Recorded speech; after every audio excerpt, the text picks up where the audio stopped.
Pastor கேட்டுக்கோங்க, உங்க புள்ள உயர்த்தப்படணும்னா பாஸ்டருடைய புள்ள. இதனாலதான் பாஸ்டருடைய பிள்ளைகளுக்கு கிளியுது. Engineer ஆக்கிரு, lawyer ஆக்கிரு. அடிக்கடி சொல்லுவேன், ஒரே இடத்துல இருந்து புள்ள மேய்ற மாடு மாதிரி உன் பிள்ளைய வளர்த்து தொலை. பிரச்சனை யாருக்கு தெரியுமா? பெரிய இடத்திலே கௌரவமாய் பிறந்த கிறிஸ்தவர்களுக்கு தான் பிரச்சனை. கொஞ்சம் கொஞ்சம் அப்பப்போ தமிழும் ஸ்பீக் பண்ணிக்கொண்டு காலையில் பிறந்ததிலிருந்தே சாப்பாட்டுக்கு தேங்க்யூ ஜீசஸ் ஃபார் திஸ் ஃபுட்னு ஜெபிச்சு பழகி இப்படி பரிசுத்தமா பிறந்து பரிசுத்தமா வளர்ந்து பரிசுத்தமா வாழ்றவங்க நாங்க ஏன் உயர்த்தப்படுறோம் இல்லைன்னு குழம்புறாங்க. ஏன் தெரியுமா?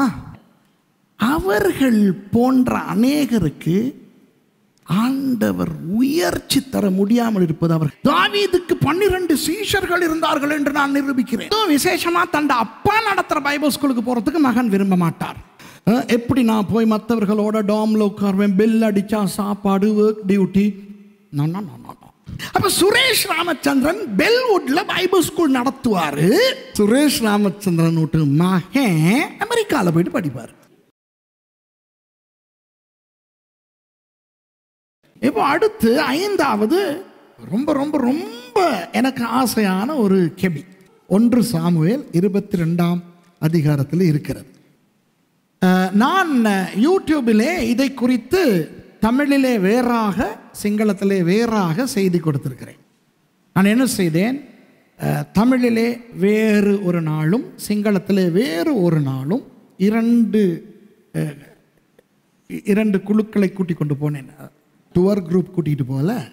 தமிழிலே நான் சகோதரர் ராஜன், சிஸ்டர் கிரேஸ், ராஜன் பிரதருடைய மனைவி, அப்புறம் மேர்சி இவர்களை அழைத்து கொண்டு போனேன். சிங்களத்திலே செய்வதற்கு இஸ்ரவேலிலே இருக்கிற எங்களுடைய சபையை சேர்ந்த சிஸ்டர் ஷிரானி, அப்புறம் இண்டிகா, அந்த ஒரு 4 பேரை கூட்டிக் கொண்டு போனேன். அதுல்லாம் குகை முதல் 2 வசனங்களும் தாவீது அவ்விடத்தை விட்டு தப்பி அதுல்லாம் எனும் கெபிக்கு போனான். அதை அவன் சகோதரரும் அவன் தகப்பன் வீட்டார் அனைவரும் கேட்டாங்க. அவனிடத்துக்கு போனார்கள். ஒடுக்கப்பட்டவர்கள், கடன்பட்டவர்கள், முறுமுறுக்கிறவர்கள் யாவரும் அவனோட கூடிக்கொண்டார்கள். அவன் அவர்களுக்கு தலைவனானான். இந்த பிரகாரமாக ஏறக்குறைய 400 பேர் அவனோடு இருந்தார்கள். எத்தனை பேர் என்னுடைய அந்த அதுல்லாம் குகை என்கின்ற செய்தியை யூடியூபிலே பார்த்திருக்கிறீர்கள்? கையை தூக்கி வைத்துக் கொள்ளுங்கள். அப்படியே ஓகே. எத்தனை பேர் பார்த்தில்ல? கையை தூக்குங்க. இப்ப பார்க்காதவங்க கையை தூக்குங்க. மற்றவர்கள் இந்த கிழமை அதை நீங்க பார்க்கறதாக எனக்கு வாக்கு கொடுக்குறீங்களா? கொஞ்சம் இருங்க. இந்த ஆளுகளுக்கு கை தூக்க சொன்னா தெரியாது. எத்தனை பேர் பார்த்தில்ல? கையை தூக்கி வச்சுக்கிறீங்க. கையை தூக்கி வச்சுக்கிறீங்க.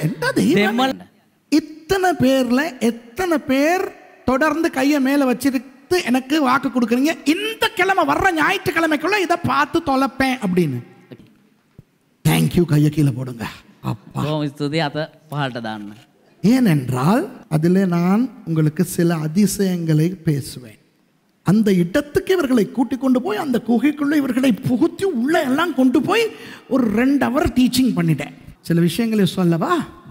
அது ஒரு சும்மா குகை அல்ல, ஒரு பிரம்மாண்டமான மலைக்குள்ளே அமைந்திருக்கின்ற குகைகளின் தேசம். அது ஒரு தேசம் என்றும் அங்கு ஒரு ராஜா இருந்தார் என்றும் நான் அந்த பாடத்திலே நிரூபிக்கிறேன். ஒரு பூமிக்கு அடியில் இருந்த ஒரு தேசம் அது. அதில் நிரூபிக்கிறேன். இந்த 400 பேர் என்று வருகிறதே, அந்த 400 பேர் என்பது 400 ஆண்கள். 400 ஆண்கள் என்றால் அவர்களுடைய மனைவிமார், பிள்ளைகள் எல்லாம் சேர்த்து ஆயிரக்கணக்கானோர் என்று அதிலே நிரூபிக்கிறேன். அதிலே எப்படி முதல் தாவீதுக்கு ஒரு சிங்காசனம் அமைக்கப்பட்டு தாவீது உட்கார்ந்த சிங்காசனத்தில் நான் உட்கார்ந்து மற்றவர்களையும் உட்கார வைத்து வீடியோ எடுத்தேன். தாவீதினுடைய முதல் சிங்காசனம் இன்னும் அந்த அப்துல்லாமுக்குள்ளே இருக்கிறது. அதிலே நான் இவர்களுக்கு காண்பித்தேன். பாராளுமன்ற அல்லது அரண்மனை குகை. தாவீதும் அவருடைய சீஷர்களும் நித்திரை செய்த குகை. தாவீதுக்கு 12 சீஷர்கள் இருந்தார்கள் என்று நான் நிரூபிக்கிறேன். அந்த தாவீது எந்த இடத்திலே படுத்தார், அந்த 12 சீஷர்களும் எந்த இடத்திலே படுத்தார்கள் என்று நான் காட்டி அதிலே நான் கற்றுக் கொடுத்திருக்கிறேன். தாவீது எப்படி 12 சீஷர்களை வைத்திருந்தாரோ அதுபோலத்தான் பிற்காலத்திலே தாவீதின் குமாரனும் 12 சீஷர்களை வைத்தார் என்று அதிலே நான் சொல்லிக் கொடுக்கிறேன். இன்னும் பல மர்மங்களும் அதிசயங்களும் அந்த டீச்சிங்கில் இருக்கின்றன. பார்த்தா உண்மையாவே ஆசீர்வதிக்கப்படுவீங்க. லிசன், உங்களுக்கு சொல்லவா, தாவீதை உலகமே சொல்லுகிறது உலகத்திலேயே இருந்த சிறந்த அரசர்களில் முதலாவது இடம் இஸ்ரவேலை ஆண்ட தாவீதான். உலகம் சொல்லுகிறது. இரண்டாவதாக வருவது முதலாவது எலிசபெத் மகாராணி, இப்போ உள்ளவங்க இல்லை. அப்போ உலகில் ஆக சிறந்த அரசனாய் தாவீது பயிற்றுவிக்கப்பட்ட இடம் அதுல்லாம். தாவீது ராஜாவின் மகன் அல்ல, அவர் ராஜாவாக பயிற்றுவிக்கப்பட்டது அதுல்லாமுக்குள்ளே அந்த ஆயிரக்கணக்கான மக்களோடு. அந்த 400 ஆண்களும் தாவீதின் பலசாலிகளாய் மாறினார்கள். And those 400 despondent, indebted, grumbling, mumbling people became David's strong men. அதுல இருந்து தான் அகித்தோப்பேல் வந்தார். நிறைய பேருக்கு அதெல்லாம் யாருன்னு தெரியல. சந்தியில் இருக்கிற பெரேராவே தெரியாது. அகித்தோப்பேலோ யார் அவன்? எலியாம், அப்புறம் உரியா, அந்த செட் தான்.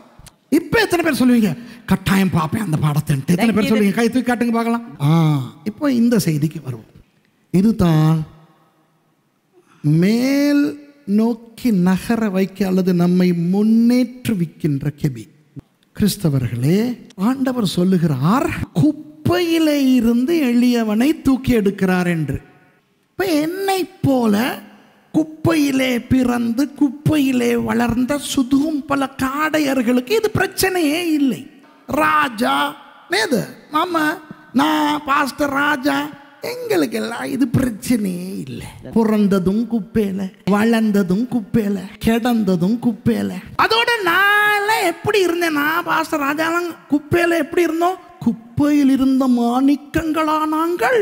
குப்பையில குப்பையோட குப்பையா கிடந்த குப்பை.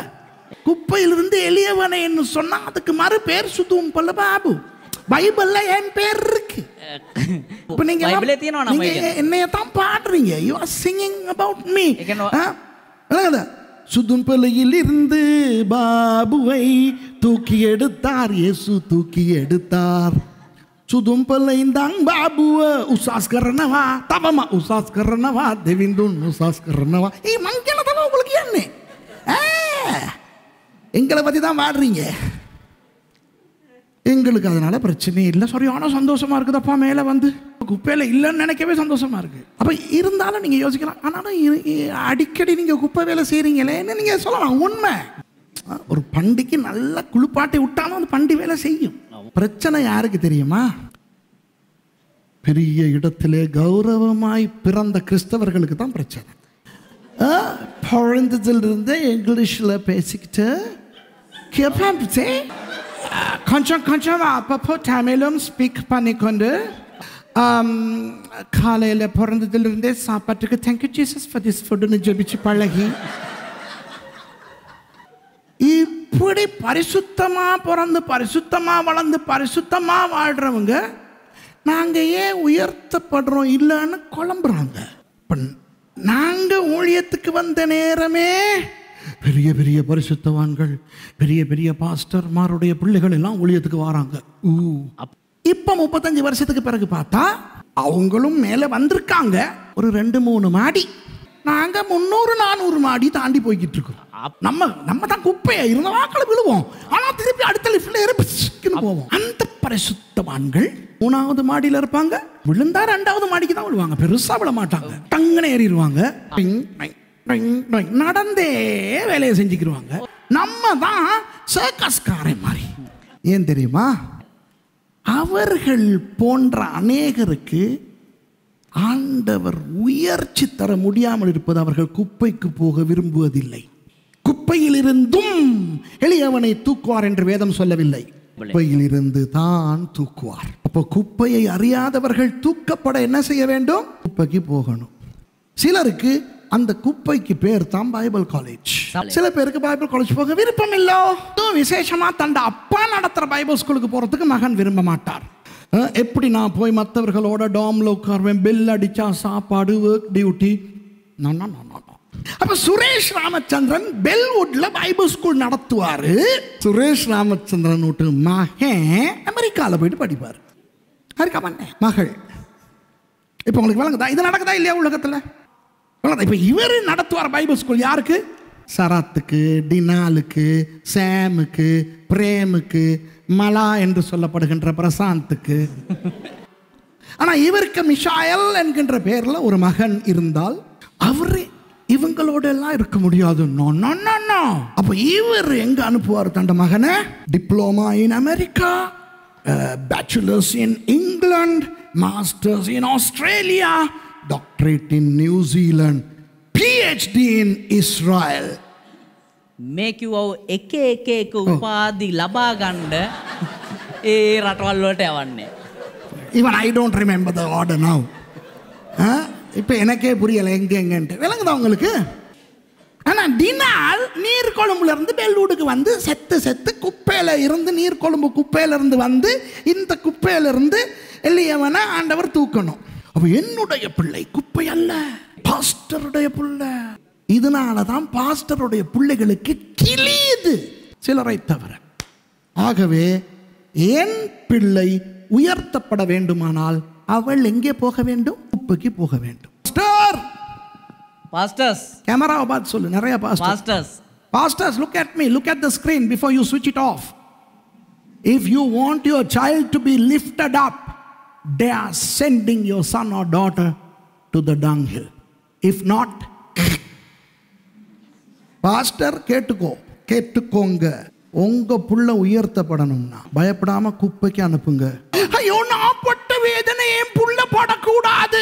அப்ப டாக்டர் ஆக்கு, என்ஜினியர் ஆக்கிரு, லாயர் ஆக்கிரு. அடிக்கடி சொல்லுவேன், ஒரே இடத்துல இருந்து புள்ள மேய்ற மாடு மாதிரி உன் புள்ளைய வளர்த்து தொலை. If you want to be a regular father, hey pastors, servants of God, if you want to be as stupid, naive and idiotic like regular fathers, say my child should not suffer the way I suffered. Make your child a donkey, a cow, what's that animal? My favorite? Wildebeest. Not a lion, not a servant of God. குப்பையிலிருந்து எளியவனை தூக்கி எடுக்க வேண்டும். அப்துல்லாம் குகைக்குள்ளே தாவீது போனார். ஏன் போனார்? அங்கிருந்து யாராவது இன்வைட் பண்ணாங்களா? சவுல் துரத்துகிறார் இவரை கொல்ல. தன் உயிருக்காய் பயந்து ஓடி ஒரு குகைக்குள்ளே ஒளிகிறார். அந்த குகைக்குள்ளே ஆண்டவர் அவரை ராஜாவாக்குகிறார். உலகிலேயே சிறந்த ராஜாவானார் தாவீது. லோகே යහපත්ම හොඳම රජතුමා බවට පරිවර්තනය. David became the world's best king ever. So in our lives too, God has caves of humiliation. நம்முடைய வாழ்க்கைகளிலும் இந்த தாழ்வு என்கின்ற குகைகள் வரும்.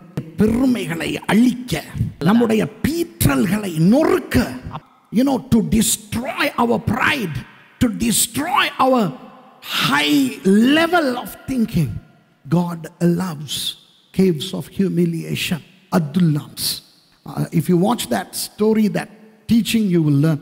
அந்த பாடத்தை நீங்கள் பார்த்தால் உண்மையாக ஆசீர்வதிக்கப்படுவீர்கள், ஆச்சரியப்படுவீர்கள். 2 caves before I close. இன்னும் 2 குகைகள் இருக்குது, சீக்கிரம் பார்த்து முடிப்போம்.